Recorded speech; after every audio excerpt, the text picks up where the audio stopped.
Welcome back to our channel knowledge saviour. दोस्तों, कोशिशों से कभी घबराना नहीं, क्योंकि इस बार शुरुआत शून्य से नहीं अनुभव से होगी। तो इसी पर आधारित है हमारी आज की कहानी।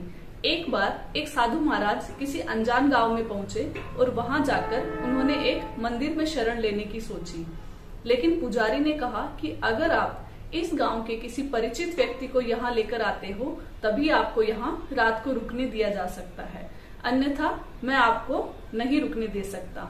साधु महाराज को ये बात बड़ी ही विचित्र लगी, तो उन्होंने एक धर्मशाला में शरण लेने की सोची, लेकिन हर जगह उन्हें एक ही जवाब मिला। अब साधु महाराज चिंतित हो गए कि बिना परिचित व्यक्ति के वो कैसे किसी जगह पर रुक सकेंगे। यही सोचते सोचते एक जगह वो बैठ गए थे। उनको बैठा हुआ देखकर एक चोर उनके पास आता है और उनसे कहता है कि मैं आपकी गवाही तो नहीं दे सकता, लेकिन मैं आपको अपने घर में जगह दे सकता हूँ। अगर आप चाहो तो मेरे घर में रुक सकते हो। साधु को चोर की बात बड़ी अजीब लगी कि ये कैसा व्यक्ति है जो चोरी करता है और मेरी मदद करने की बात कर रहा है, और मैं एक साधु होते हुए अगर इसके घर पे रुकूंगा तो लोग मेरे बारे में जाने क्या सोचेंगे। कुछ देर सोचने के बाद साधु को लगा कि कोई और चारा नहीं है, तो मुझे इस व्यक्ति के साथ जाना ही पड़ेगा, और इस तरह वो चोर के साथ चल देते हैं। चोर जो कि व्यवसाय से एक चोर था, लेकिन बाकी वो बड़ा ही भला इंसान था। घर जाते ही उसने साधु के लिए भोजन की व्यवस्था की और उनकी सोने की व्यवस्था करते हुए उनसे कहा कि आप यहाँ आराम से सो सकते हैं, लेकिन मुझे अभी अपने काम के लिए बाहर जाना पड़ेगा। तो साधु ने कहा ठीक है, मैं सो जाऊंगा, और इस तरह साधु सो गया और चोर अपने काम के लिए बाहर निकल गया। अगले दिन चोर आया तो बड़ा ही खुश दिखाई दे रहा था। साधु महाराज ने सोचा कि शायद इसको सफलता मिली है। पूछने पर उसने बताया कि मेरी चोरी में कोई सफलता नहीं मिली है, कल मिल जाएगी।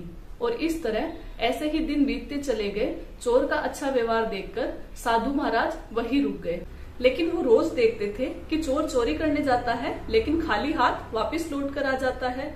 एक दिन काफी सोचने के बाद में साधु महाराज ने उस चोर से पूछा कि तुम रोज रोज चोरी के इरादे से घर से निकलते हो, लेकिन सुबह खाली हाथ लौट कर आ जाते हो, क्या तुम्हें अजीब नहीं लगता? तो चोर कहता है कि मैं अपनी तरफ से पूरी कोशिश करता हूँ कि मैं चोरी कर सकूं, लेकिन कभी कभार कुछ ना कुछ हालात ऐसे हो जाते हैं कि मैं अपने काम में सफल नहीं हो पाता, लेकिन मुझे अपने आप पर पूरा विश्वास है कि मैं वहां जाकर चोरी कर ही लूंगा।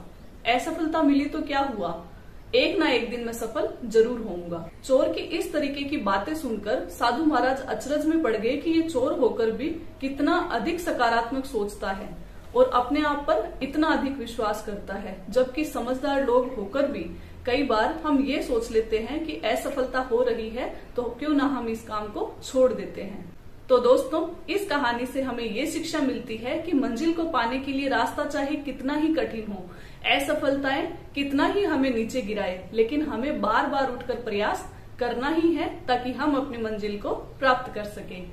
उम्मीद करती हूँ दोस्तों आज की ये कहानी आपको जरूर पसंद आई होगी।